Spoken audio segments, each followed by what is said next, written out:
బీసీలను కాంగ్రెస్ సర్కారు నయవంచన చేస్తోందని శాసన మండలి ప్రతిపక్ష నేత మధుసూదనాచారి మండిపడ్డారు. కామారెడ్డి డిక్లరేషన్ అమలు చేయడం లేదని ధ్వసమెత్తారు. బీసీల పట్ల కాంగ్రెస్ పార్టీ విశ్వాసఘాతుకానికి పాల్పడిందని విరుచుకుపడ్డారు. అయితే అధికారంలోకి వచ్చేందుకు అనేక హామీలు ఇచ్చిందని కూడా గుర్తు చేశారు. బీసీలను ఇంకెన్నిసార్లు మోసం చేస్తారని మాజీ మంత్రి శ్రీనివాస్ గౌడ్ ప్రశ్నించారు. కామారెడ్డి డిక్లరేషన్ అంటే బీసీలకు 42% రిజర్వేషన్ ఒకటేనా అని నిలదీశారు. బీసీల పట్ల కాంగ్రెస్ పార్టీ ప్రభుత్వ విశ్వాసఘాతుక చర్యలను తీవ్రంగా ఖండిస్తూ ఉన్నాం. 2023లో అధికారంలోకి రావడానికి బీసీల విషయంలో అనేక హామీలు ఇచ్చింది కాంగ్రెస్ పార్టీ. ఆనాడు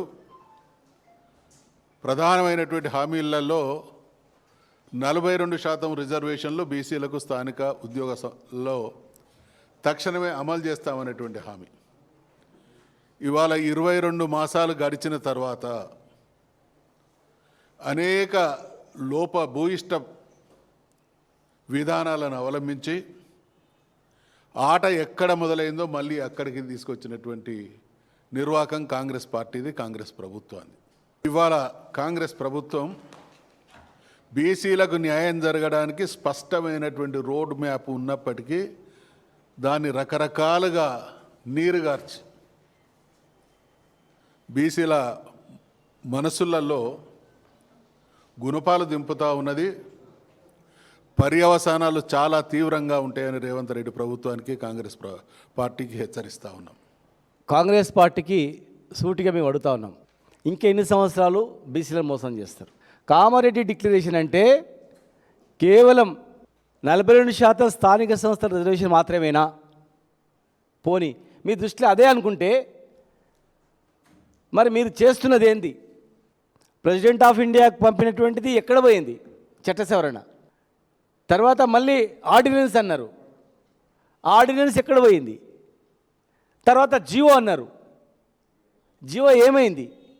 ఇలా మీరు చేస్తున్నది, గతంలో మేము ప్రయత్నం చేసి సేమ్ పంచాయతీరాజ్ చట్టం 285A ప్రకారం చట్టాన్ని సవరించి మేము పెంచినా సుప్రీంకోర్టులో నిలవలేదు, తెలుసు మీకు అది.